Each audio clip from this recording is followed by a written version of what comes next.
शेवटच्या ज्या 2 रचना ज्या आहेत त्या 2 श्रेष्ठ संतांनी मागितलेल्या मागण्या आहेत. दान मागितलंय.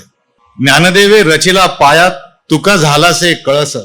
पहिली रचना सादर होणार आहे ते तुकाराम महाराजांनी मागितलेलं दान आहे. आपणही देवासमोर डोळे मिटतो आणि काहीतरी मागतो. तर बघा संत काय मागतात. संत स्वतःसाठी कधी काही मागत नाहीत आणि त्यांचं मागणं कुठल्या पातळीवरचं असतं ते आपल्याला या 2 रचनांवरनं लक्षात येईल. तुकाराम महाराज म्हणतात, हेची दान देगा देवा तुझा विसर न व्हावा. गुण गायीन आवडी हेची माझे सर्व जोडी. आणि ज्ञानेश्वर महाराजांनी आपल्याला सगळ्यांना माहिती आहे की पसाया दान मागितलं. तर ह्या 2 रचना सादर होणार आहेत. त्या सलग आपण घेणार आहोत. तत्पूर्वी आपल्या वतीने मला जे काही विचारायचे ते मी पाळंदे सरांना विचारतो. हेची दान देगा देवा आपण कीर्तनानंतर किंवा आरतीनंतर बरेच वेळा ऐकलेलं आहे की कीर्तन संपलं की हेची दान देगा देवा तुझा विसर न व्हावा असं आपण ऐकलेलं आहे. त्याच्यामध्ये एक अतिशय महत्वाची ओळ मला वाटते की न लगे मुक्ती आणि संपदा. तुकाराम महाराज म्हणतात की संपदा नको हे ठीक आहे की धनधान्य नको, संत कशाला धनधान्य मागतील, पण न लगे मुक्ती. अध्यात्मामध्ये मुक्ती मिळवणं हे एक उद्दिष्ट असतं. पण तुकाराम महाराज म्हणतात की मला मुक्ती पण नको. तर हे कसं काय? न लगे मुक्ती आणि संपदा. आणि तसंच तुका म्हणे गर्भवासी म्हणजे परत मृत्यूलोकी मला येऊ देत. खरं म्हणजे एक अध्यात्म मार्ग सांगतो की मला मुक्ती मिळू दे, मला इथं परत आता जन्म नको. पण तुकाराम महाराजांच्या मागण्यामध्ये असं दिसतंय की तुका म्हणे गर्भवासी सुखे घालावे आंबासी. तर हे एक उलगडून सांगावं. आणि ज्ञानेश्वर माऊलींनी पसाया दानामध्ये जे काही म्हटलंय ते शब्दांच्या पलीकडचं आहे, अवर्णनीय आहे. ते एका महाकाव्याच्या तुलनेचं आहे पसाया दान. तर आता विश्वात्मके असं सुरुवात होतं. तर विश्वात्मके देवे म्हणजे विश्वात्मक कोण देवे? विश्वात्मक असा देव आपण ऐकले नाहीये. शंकर, मारुती, गणपती असे देव ऐकलेत, पण विश्वात्मक कोण आहे? आणि दुसरी एक मला शंका अशी आली की जे खळांची व्यंकटी सांडो तया सत्कर्मी रती वाढो भूता परस्परे जडो मैत्र जीवांचे. ही लगेच दुसरं चरण आहे. तर जे खळांची म्हणजे दुष्ट लोकांसाठी मागणं मागितलंय. म्हणजे आपल्यासारख्या सगळ्या सज्जन चांगल्या लोकांना असं वाटलं की माऊलींनी आपल्यासाठी आधी काहीतरी मागायला पाहिजे होतं. पण सुरुवात दुष्टांसाठी मागण्याची का केली त्यांनी असं आपल्याला वाटू शकतं की जे खळांची व्यंकटी सांडो. आणिक एक पसायदानामध्ये मला अडलेली ओळ जी अशी आहे, म्हणजे बऱ्याच गोष्टी अडलेल्याच आहेत, त्यातल्या त्यात अडलेली असं म्हणतोय मी.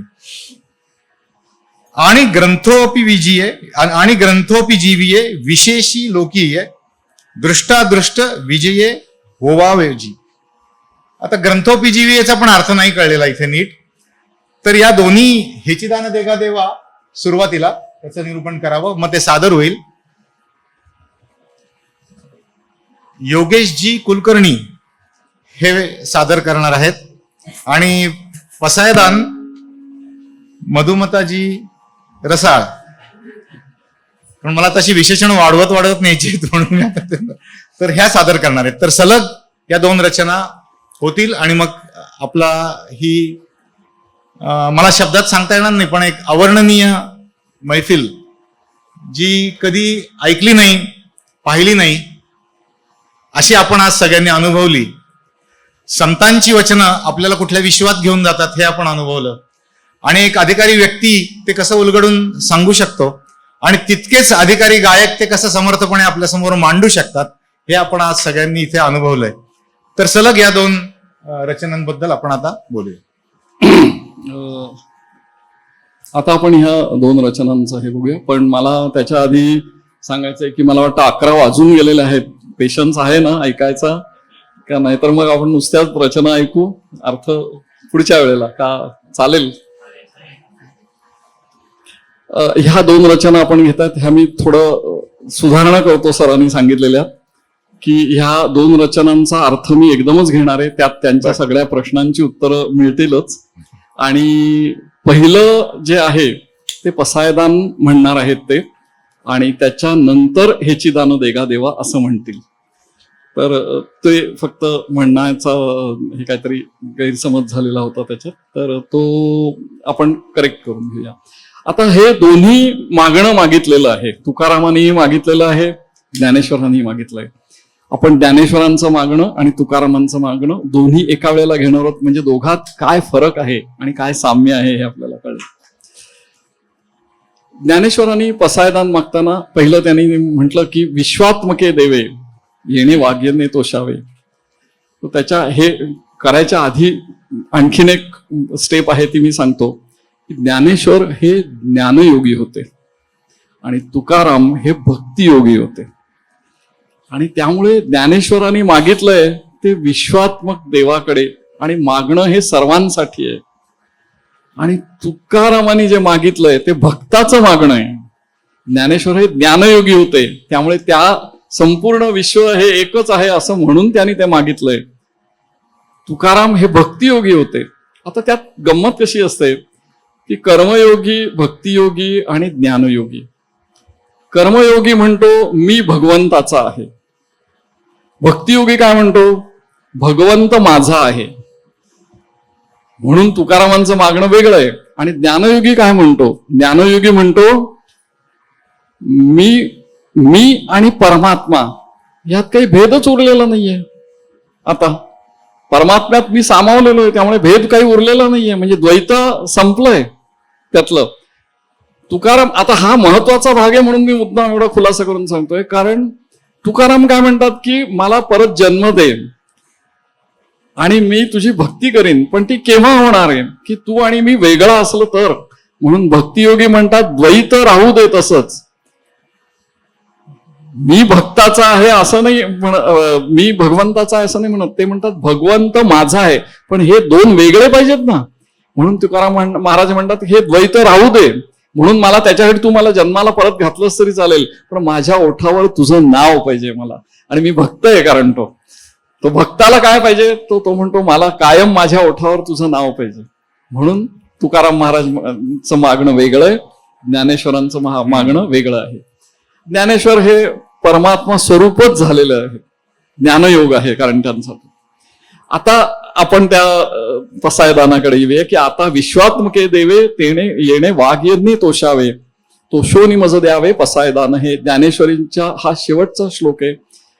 निवृत्तीनाथांनी ज्ञानेश्वरांना सांगितलं की बाबा तू गीतेवर मराठीत टीका कर म्हणजे ती सगळ्यांना समजेल अशा मराठी भाषेत सगळ्यांना समजावून सांग.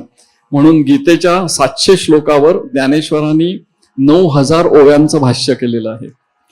आणि ही मग पूर्वी अशी पद्धतच होती की बाबा आता हे केलंयस ना तू माझ्या सांगण्याप्रमाणे आता तू काहीतरी मागून घेतलं पाहिजेस माझ्याकडनं. म्हणून निवृत्तीनाथाने त्यांना सांगितलं की आता तू प्रसाद काहीतरी माग माझ्याकडे मी तो प्रसाद देईन तुला. पूर्वी आपण गोष्टीत ऐकलेले प्रसन्न झाले की म्हणायचे वर माग वगैरे असं. तर तसं निवृत्तीनाथांकडे म्हणून मग ज्ञानेश्वरांनी मागणं मागितलं. त्यांना ते सांगायला लागलं की निवृत्तीनाथांना की बाबा तू माग काहीतरी. म्हणून ते मागितलं. आणि मग ते काय मागितलं आता विश्वात्मके देवे विश्वरूप निवृत्तीनाथांकडे मागतायत ते म्हणजे त्यांच्या गुरुकडे मागतायत. ज्ञानेश्वरांनाही परमात्मा दिसलाय तो गुरूंमुळे दिसलाय आणि म्हणून ते गुरुलाच विश्वात्मक देव म्हणतायत की विश्वात्मके देवे हे गुरुना उद्देशून आहे. भाऊ निवृत्तीनाथ हो तू विश्वात्मक देव आहेस सगळ्या विश्वाला कवेत घेणार आहेस परमात्माच आहेस. म्हणून आता विश्वात्मके देवे येणे वाग्यज्ञे तोषावे. हा मी वाणीचा यज्ञ केलाय. आता हा यज्ञ हा शब्द परत त्याच्यात असतो की काय आहे माझ्याकडे काही ठेवलेलं नाहीये. मी आता सगळं हे अर्पण केलंय तुम्हाला त्याची सगळ्याची आहुती दिली आहे आणि म्हणून तो यज्ञ झालाय आता. आणि मग म्हणून येणे वाग्यज्ञे तोषावे हा यज्ञ केलाय. आता तुम्ही प्रसन्न झालात का तोषोनी मज द्यावे पसायदा नाही. तुम्ही जर संतुष्ट झाला असाल तर मग मला हे ज्ञान द्या हे दान द्या. आणि मग ते म्हणतात जे खळांची व्यंकटी सांडो. आता हे इथे परत त्यांनी म्हटलेला प्रश्न येतो ज्ञानदेव हे कधीही म्हणजे मृदू हा शब्द माऊली का म्हणतात. तो परत त्याचा आणखीन एक उत्तर की ते कधीही दुसऱ्याचं अहित वगैरे काही त्यांना हे नव्हतं. म्हणून त्यांनी मागितलं की दुष्ट आहेत लोक आत्ता पण खळांची व्यंकटी सांडो. त्यांची जी वाईट बुद्धी आहे ती काढून टाका ना त्यातनं. मग ते आपल्यासारखेच होतील भक्तच होतील तुमचे. आणि हे ज्ञानेश्वरांचं उच्च पातळीवरचं मागणं आहे की दुष्टांचा नायनाट करू नका तुम्ही. दुष्टांची बुद्धी जी आहे, वाकडी बुद्धी, तिचा नायनाट करा. म्हणून जे खळांची व्यंकटी सांडो तया सत्कर्मी रती वाढो. त्यांना आवड उत्पन्न होऊ दे सत्कर्माची. आणि मग भूता परस्परे पडो मैत्र जीवांचे. सगळ्या भूतांना विषयी मैत्र वाढो, चांगला सद्भाव वाढो सगळ्यांचा. म्हणून त्यांनी ते मागणं मागितलंय की जे खळांची व्यंकटी सांडो तया सत्कर्मी रती वाढो, भूता परस्परे पडो मैत्र जीवांचे.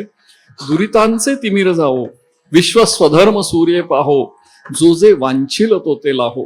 प्राणी जात. आता ते जो जे वांछिल तो ते लाहो हे पण ज्ञानेश्वर म्हणतायत. ते कोणासाठी म्हणतायत तर जे खळांची व्यंकटी सांडो, ज्यांची वाईट बुद्धी गेलीये त्यांच्यासाठी जो जे वांछिल तो ते लाहो आहे. आणि दुरितांचे तिमिर जावो. दुरित म्हणजे काय? पापी लोक. तर त्यांचा जो अंधकार आहे पापाचा तो जावो. आणि विश्व स्वधर्म सूर्य पाहो. स्वधर्माचा जो मानवतेचा जो धर्म आहे त्याचा प्रकाश सगळीकडे पडो, त्याचा ज्ञान सगळ्यांना हो. आणि मग जो जे वांछिल तो ते लाहो. प्राणी जात. वर्षत सकळ मंगळी, ईश्वर निष्ठांची मांदी आळी, अनवरत भूमंडळी भेटतू भूता. जे संत सज्जन आहेत त्यांचं वर्णन केलं इथे. सगळ्यांना काय लाभो तर ईश्वर निष्ठांची मांदी आळी. ईश्वरनिष्ठ कोण असतात तर सज्जन असतात, संत असतात. आणि त्यांचा समूह लाभो, म्हणजे एक नाही, वेगवेगळे ईश्वरनिष्ठ त्यांना लाभो, त्यांची जवळीक लाभो त्यांना. वर्षात सकळ मंगळी, जे सर्वांचं मंगल चिंतन करत असतात, सर्वांचं मंगल हो असं जे चिंतन करत असतात, अशा त्या संतांची जी मांदियाळी आहे तर ती ह्या भूमंडळी तुम्हाला लाभ भेटतू भूता. म्हणजे या सगळ्या तुम्हाला सगळ्यांना हे असे भेटो.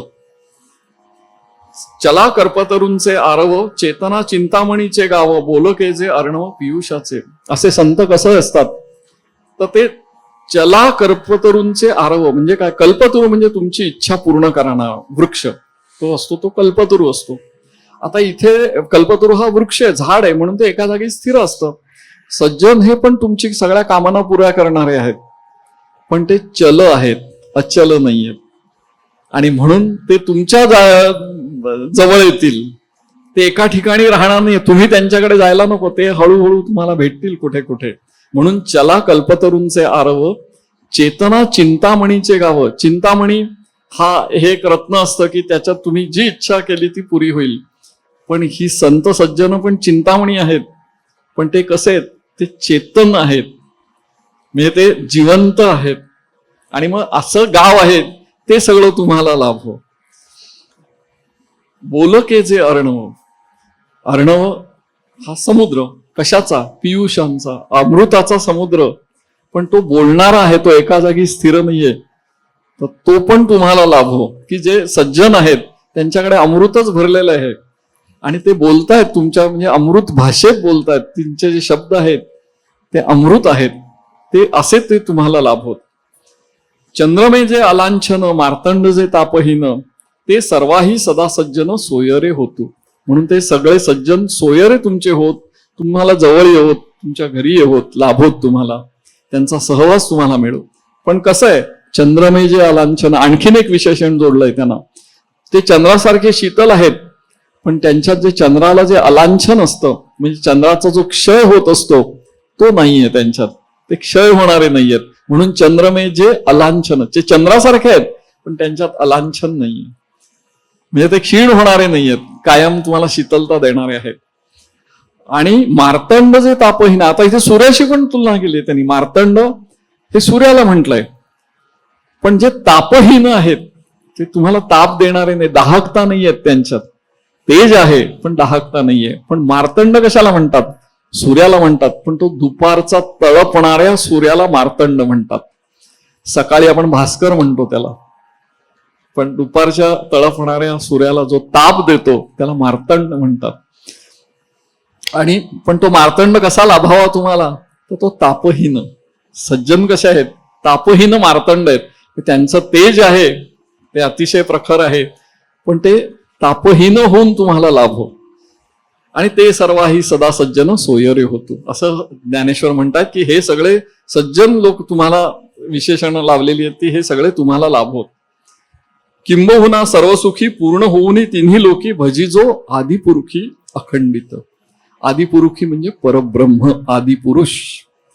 आणि मग किंबहुना सर्वसुखी म्हणून तुम्ही सर्व सुख मिळू दे तुम्हाला, आणि पूर्ण होऊनी तिन्ही लोकी तिन्ही लोकातलं सगळं सुख तुम्हाला मिळू दे सज्जनांच्या संगतीने, आणि तुम्ही आदिपुरुषाला भजाला लागा.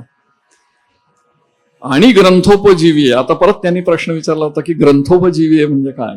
आणि ग्रंथोपजीवी आहे विशेषी लोकीये दृष्टादृष्ट विजय होवा ओजी. ग्रंथोपजीवी आहे म्हणजे ज्ञानेश्वरी हे ज्यांचं जगण्याचं निधान झालंय म्हणजे उद्दिष्ट झालंय असे लोक, असे वारकरी, असे वैष्णव, तर जे असे आहेत ग्रंथोपजीवी ह्या लोकात हे विशेष आहेत. आणि मग काय करावं, ह्या ग्रंथाचं जे सामर्थ्य आहे ते त्यांनी सांगितलंय की दृष्टादृष्ट विजय, दृष्ट आणि अदृश्य शक्तींपासून म्हणजे त्या शक्तींवर त्यांनी विजय मिळवावा. दृष्टादृष्ट विजय होवा ओजी. त्यांना या दृष्ट आणि अदृष्ट शक्तींवर विजय मिळवता यावा. कोणाला, तर ज्ञानेश्वरी वाचणाऱ्यांना. म्हणून तो ज्ञानेश्वरीचा हा शेवटचा श्लोक आहे, म्हणून त्यांनी तो आणि ग्रंथोपजीवी असं वापरलंय. आणि मग येथ म्हणे तेथ म्हणे श्री विश्वेश्वरावो हा होईल दान पसाव. आता मग निवृत्तीनाथाने काय सांगितलं, तेथ म्हणे असं म्हटलंय. तेथ म्हणजे त्यानंतर निवृत्तीनाथाने सांगितलं की ठीक आहे, हे ज्ञान मी तुला हे दान तुला प्रसन्न होऊन मी देतोय. तेथ म्हणे श्री विश्वेश्वराव, कारण विश्वेश्वर कोणाला म्हटलंय, निवृत्तीनाथानं. निवृत्तीनाथाने काय म्हटलं की ठीक आहे, हा होईल दान पसाव, हे दान तुला मी प्रसाद म्हणून देत आहे. आणि मग येणे वरे ज्ञानदेव सुखिया झाला. आता हा वर मिळाल्यावर ज्ञानदेव सुखी झाला असं म्हटलंय. मागणं स्वतःसाठी काहीही मागितलं नाहीये, हे ज्ञानयोगाचं मागणं आहे. आता तुकारामांचं मागणं आहे की ते म्हणतात हेची दान देगा देवा तुझा विसर न व्हावा. मला कधीही तुझा विसर पडू नये, कारण ते भक्त आहेत, भक्तीच्या अत्युच्च शिखरावर आहेत. आणि म्हणून गुण गायीनं आवडी हेची माझी सर्व जोडी. मला तुमचे गुण गाणं हीच माझं सगळं जगणं हे तेच आहे. तुमचे गुण गाणार, तुमचं नाम घेणार. न लगे म्हणून मला मुक्ती धन संपदा हे काहीही नको. मुक्ती देऊ नका मला, तुमच्यात सामावून घेऊ नका. मला द्वैत ठेवा, म्हणजे मी तुमचं नाव घेऊ शकेन, माझ्या मुखात तुमचं नाम राहील. न लगे मुक्ती आणि संपदा संत संग देई सदा. माझ्या बरोबर संत पण असू दे, म्हणजे त्यांनी जे नाव घेतलेलं ते पण माझ्या कानावर पडेल. मी तर घेईनच, पण माझ्या कानावर पण नामच पडेल तुमचं. आणि म्हणून तुका म्हणे गर्भवासी सुखे घाले हो आमासी. म्हणजे तुम्ही मला सुख कशात मिळणार आहे, तर तुम्ही मला परत जन्म द्यायला सांगा, मी त्या जन्मातही तुमचंच नाव घेत राहीन. आणि म्हणून मी माझी भक्ती जी आहे पूर्ण. असं ही दोन्ही दानं आपण बघितली. ज्ञान योगाचं जे दान मागितलंय ते बघितलं, आणि भक्ती योगातलं दान मागितलंय तेही बघितलं. पण ज्ञानयोगाने जे दान मागितलंय, ज्ञानेश्वरांनी जे मागितलंय ते म्हणून ज्ञानदेव सुखिया झाला, ते दान मिळालंय त्यांना. आणि तुकारामांनी जे मागितलंय हे माहित नाही मिळालेलं आहे, त्यांनी दान मागितलंय, मिळालंय की नाही माहित नाही, कारण तुकारामांना परत जन्म मिळालेला दिसत नाहीये. तर हा त्यातला साम्य आणि फरक हे दान आहे. तर आता आपण हे दोन्ही ऐकू. आता विश्वात्मके देवे येणे वाग्यज्ञे तोषावे तोषोनी मज द्यावे पसाय दान हे जे खळाची व्यंकटी सांडो तया सत्कर्मी रती वाढो भूता परस्परे पडो मैत्र जीवाचे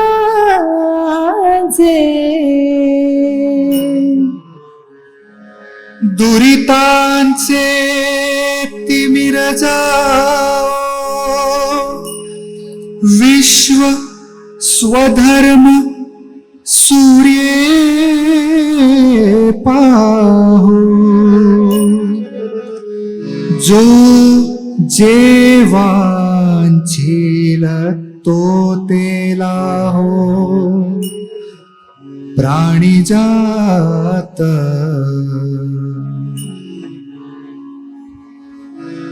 वर्षत सकळ मंगळी ईश्वर निष्ठांची मांदियाळी, अनवरत भूमंडळी भेट तू भूता, चला कल्पतरूंचे आरव,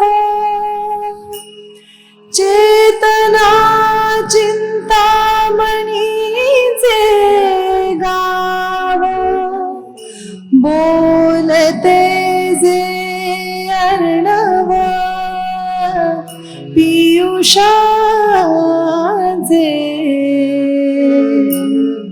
चंद्रमे जे अलांछन मार्तंड ते तापहीन, ते सर्वाही सदा सज्जन, सोय रे हो तू. किंबहुना सर्व सुखी पूर्ण हो निती लोकी, भजिजो आदि पुरुखी अखंडित, आणि ग्रंथोपजीविये विशेषी लोकीये, दृष्टा दृष्ट विजये हो आवे जी. तेथ म्हणे श्री विश्वेश्वराव, हा होईल दान पसावो,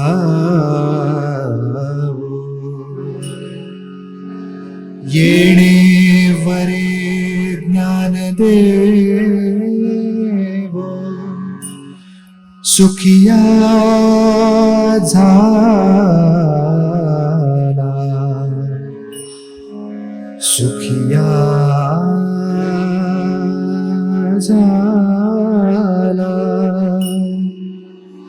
सुखिया झाला.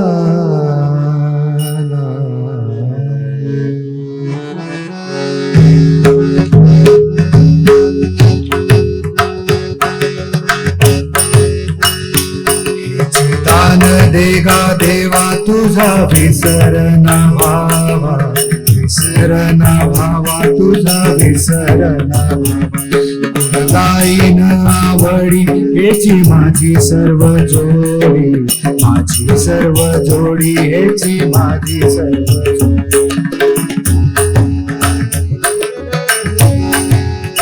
न लगे मुक्ती धन संपदा, न लगे मुक्ती धन संपदा, संत संग देई सदा, संत संग देई सदा, संत संग देई सदा. तुका म्हणे गर्भवासी सुखे घालावे आमासी, सुखे घालावे आमासी, सुखे घालावे आमासी. गुण गाईन आवडी हेची माझी सर्व जोडी, माझी सर्व जोडी हेची माझी सर्व जोडी. गुण गाईन आवडी हेची माझी सर्व जोडी, माझी सर्व जोडी हेची माझी सर्व जोडी.